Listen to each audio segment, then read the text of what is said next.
Hello, good morning everyone. मैं आशा करती हूँ कि आप सब बिल्कुल ठीक होंगे और एक बार फिर से आप सभी का स्वागत है हमारे चैनल एजुकेशन वर्ल्ड पर। तो फ्रेंड्स, ये हमारी डेली करंट अफेयर्स की क्लासेस है और यहाँ पर हर दिन most important top 15 current affairs का discuss along with explanation and revision के साथ क्लास करते हैं। और आप किसी भी वन डे एग्ज़ाम की तैयारी कर रहे हैं तो ये क्लास आपके लिए बहुत फ़ायदेमंद होंगे। दोस्तों, आप अपने फ्रेंड सर्किल में ज़रूर इस क्लास को शेयर करें ताकि आपके साथ उन्हें भी किसी भी एग्ज़ाम से रिलेटेड फ़ायदा मिले। ओके, तो आगे चलते हैं नेक्स्ट क्वेश्चन की ओर। मई 2026 में डीआरडीओ ने टर्मिनल बैलिस्टिक रिसर्च लेबोरेटरी में उच्च क्षमता वाले हाई कैलिबर बम का सफल परीक्षण किस राज्य में किया है? आंसर है हरियाणा। आंसर है हरियाणा। तो बात करते हैं, डीआरडीओ ने हरियाणा राज्य के पंचकूला जिले के रामगढ़ में स्थित टर्मिनल बैलिस्टिक रिसर्च लेबोरेटरी में एक उच्च क्षमता वाले हाई कैलिबर बम का सफल परीक्षण किया है। इसका उद्देश्य है कि इस शक्तिशाली परीक्षण के माध्यम से बम की मारक क्षमता, प्रभावशीलता और सटीक प्रहार की क्षमता का मूल्यांकन किया गया, जो भारत की स्वदेशी सैन्य तकनीक और आत्मनिर्भरता को और मजबूत बनाना है। नेक्स्ट क्वेश्चन की ओर चलते हैं। 2026 में यूईएफए चैंपियंस लीग 2025-26 सीजन का खिताब किस फुटबॉल क्लब में जीता?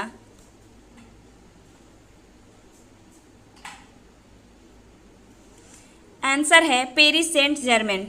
आंसर है पेरिस सेंट जर्मेन। तो बात करते हैं, पेरिस सेंट जर्मेन ने आर्सेनल को पेनाल्टी शूटआउट में 4-3 से हराकर लगातार दूसरी बार यूईएफए चैंपियंस लीग का खिताब जीता है।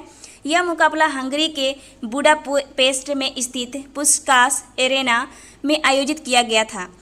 यूईएफए चैंपियंस लीग यूरोप की सबसे प्रतिष्ठित क्लब फुटबॉल प्रतियोगिता है। नेक्स्ट क्वेश्चन की ओर चलते हैं।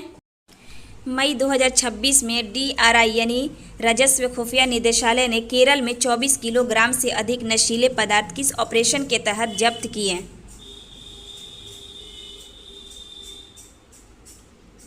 आंसर है ऑपरेशन चक्रव्यूह। आंसर है ऑपरेशन चक्रव्यूह। तो बात करते हैं, ऑपरेशन चक्रव्यूह कोच्चि, मलप्पुरम और तिरुवनंतपुरम में चलाया गया है।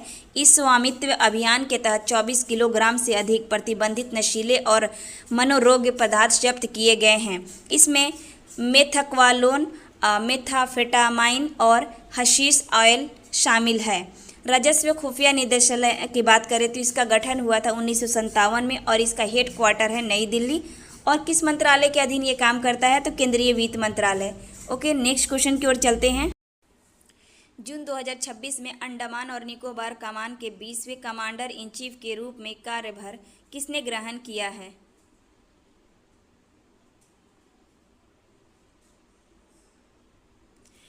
आंसर है वाइस एडमिरल विनीत मैकेर्थी। आंसर है वाइस एडमिरल विनीत मैकेर्थी। तो बात करते हैं, वाइस एडमिरल विनीत मैकेर्थी ने 1 जून 2026 को अंडमान और निकोबार कमान के 20वें कमांडर इन चीफ के रूप में कार्यभार ग्रहण किए हैं। वहीं एयर मार्शल तरुण चौधरी ने सेंट्रल एयर कमांड के air officer commanding in chief का पद संभाला। इसके अलावा मेजर जनरल राहेल थॉमस ने सैन्य नर्सिंग सेवा की अपर महानिदेशक का कार्यभार ग्रहण किया है। बात करते हैं अंडमान और निकोबार कमान की, तो भारतीय सशस्त्र बलों की पहली और एकमात्र एकीकृत त्रिसेवा थिएटर कमान है। इसकी स्थापना 1 अक्टूबर 2001 को हुई थी और इसका मुख्यालय श्री विजयपुरम यानी पूर्व पोर्ट ब्लेयर के पास। नेक्स्ट क्वेश्चन की ओर चलते हैं। मई 2026 में भारत के हज मिशन ने किस देश को 2 प्रतिष्ठित लैबतुम पुरस्कार जीते हैं?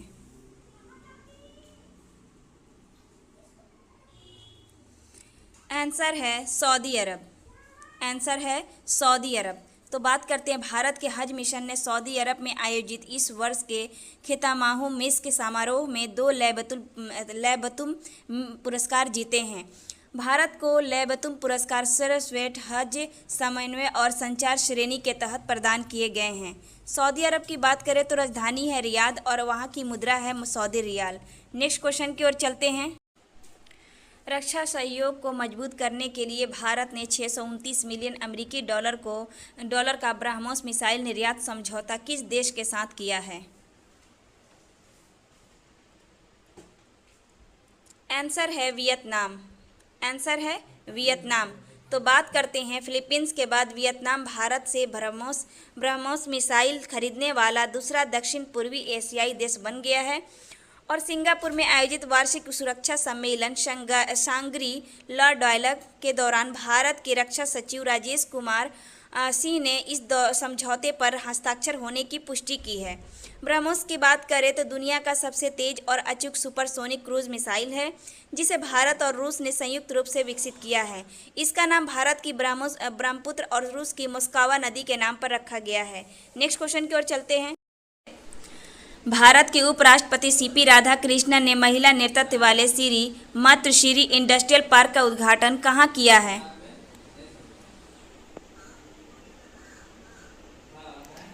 आंसर है कर्नाटका के बेलथांगड़ी में। आंसर है कर्नाटका के बेलथांगड़ी में। तो बात करते हैं यह औद्योगिक पार्क श्री द्वारा स्थापित किया गया है। इस पार्क का उद्देश्य ग्रामीण महिलाओं को आजीविका सृजन और उद्यमिता के माध्यम से आत्मनिर्भर बनाना और सशक्त करना है। नेक्स्ट क्वेश्चन की ओर चलते हैं। सिंगापुर ओपन 2026 का पुरुष युगल का खिताब किस भारतीय बैडमिंटन जोड़ी ने जीता? आंसर है सात्विक साईराज रंकीरेड्डी और चिराग शेट्टी ने। आंसर है सात्विक साईराज रंकीरेड्डी, चिराग शेट्टी ने। तो बात करते हैं सात्विक साईराज रंकीरेड्डी और चिराग शेट्टी ने सिंगापुर ओपन का पुरुष युगल खिताब जीतने वाले पहले भारतीय जोड़ी बन गए हैं। इससे पहले भारत के लिए यह खिताब केवल सिंगल्स यानी एकल श्रेणी में ही साइना नेहवाल, पीवी सिंधु और बी साई प्रणीत ने जीता था। ओके, तो नेक्स्ट क्वेश्चन की ओर चलते हैं। कला, साहित्य और संस्कृति के क्षेत्र में विशेष योगदान के लिए पहला एमबीटी भूषण सम्मान किसे प्रदान किया जाएगा? आंसर है प्रसून जोशी। आंसर है प्रसून जोशी। तो बात करते हैं शिक्षा मंत्रालय के अधीन आने वाले नेशनल बुक ट्रस्ट ने अपने पहले एनबीटी भूषण सम्मान की घोषणा की है। इस पहले प्रतिष्ठित सम्मान के लिए देश के प्रसिद्ध गीतकार, कवि और पटकथा लेखक प्रसून जोशी को चुना गया है। प्रसून जोशी वर्तमान में भारत के सार्वजनिक सेवा प्रसारक प्रसार भारती के अध्यक्ष हैं। नेक्स्ट क्वेश्चन की ओर चलते हैं। स्विट्जरलैंड में आयोजित वर्ल्ड रोइंग कप थर्ड 2026 में भारत के लिए पहला ऐतिहासिक स्वर्ण पदक जीतने वाली भारतीय रोइंग जोड़ी कौन सी है?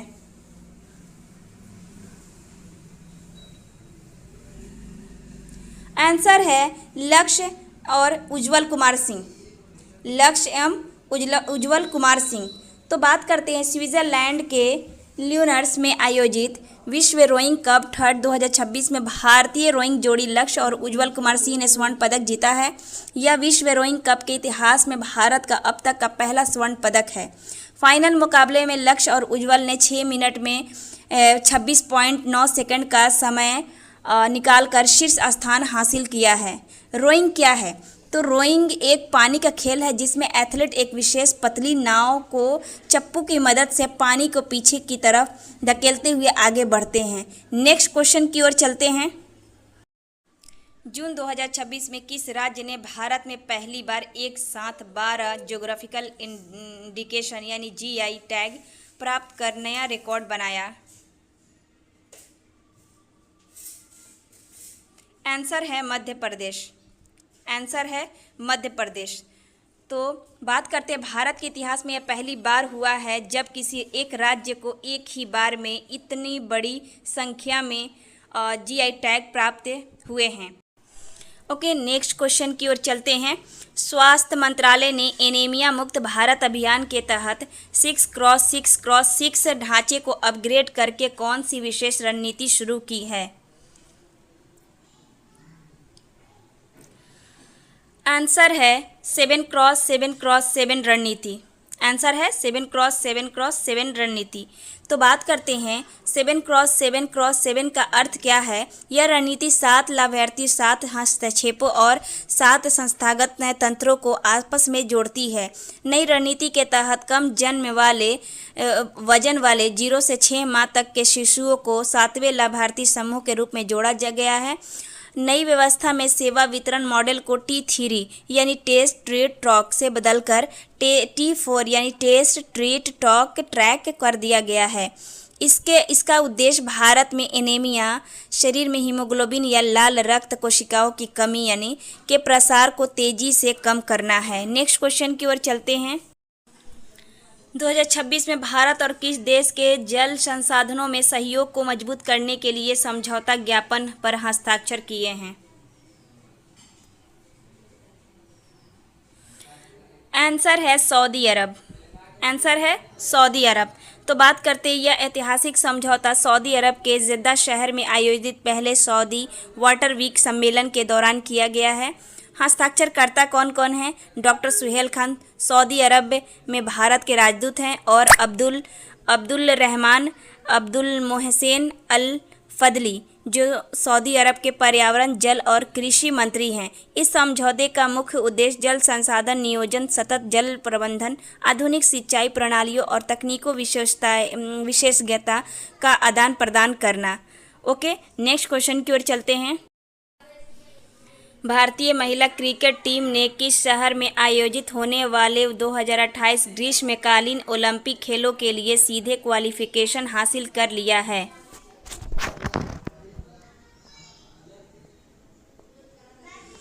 आंसर है लॉस एंजलिस। आंसर है लॉस एंजलिस। तो बात करते हैं वर्ष 2028 के ग्रीष्मकालीन ओलंपिक खेलों का आयोजन लॉस एंजलिस, संयुक्त राज्य अमेरिका में होने जा रहा है, जिसे आमतौर पर LA28 के नाम से जाना जाता है। लॉस एंजलिस 2028 ओलंपिक में 128 वर्षों के लंबे इंतजार के बाद क्रिकेट को आधिकारिक तौर पर ओलंपिक में वापस शामिल किया गया है। नेक्स्ट क्वेश्चन की ओर चलते हैं। रक्षा मंत्री राजनाथ सिंह ने DRDO की अनुसंधान एवं विकास परियोजनाओं में तकनीकी एवं वित्तीय स्वायत्तता बढ़ाने के लिए किस नए वित्तीय ढांचे को मंजूरी दी है? आंसर है delegation of financial powers. Answer है डेलीगेशन ऑफ फाइनेंशियल पावर्स। तो बात करते हैं रक्षा मंत्री राजनाथ सिंह ने नई दिल्ली में रक्षा अनुसंधान एवं विकास संगठन के लिए डेलीगेशन ऑफ फाइनेंशियल पावर्स 2026 का अनावरण किया है। इसका मुख्य उद्देश्य है DRDO की अनुसंधान प्रयोगशालाओं को अधिक स्वायत्तता देना, नौकरशाही की बाधाओं को कम करना और महत्वपूर्ण स्वदेशी रक्षा परियोजनाओं के क्रियान्वयन में तेजी लाना। दोस्तों, आई होप कि आज के क्लास आप सभी को बहुत ही अमेजिंग लगा होगा, अच्छा लगा होगा, क्योंकि इसमें बहुत सारे क्वेश्चंस रिवीजन मैंने कराई हूँ बिकॉज एग्ज़ाम से रिलेटेड, क्योंकि वेरी इंपॉर्टेंट है सारे क्वेश्चंस। और आप बिल्कुल मेहनत करें इसी तरह और अपने दोस्तों में ज़रूर शेयर करें क्वेश्चन को, क्योंकि इस क्लास को, क्योंकि ये आपके साथ उन्हें भी बहुत सारे एग्ज़ाम से रिलेटेड बेनिफिट मिले। Okay, thank you so much.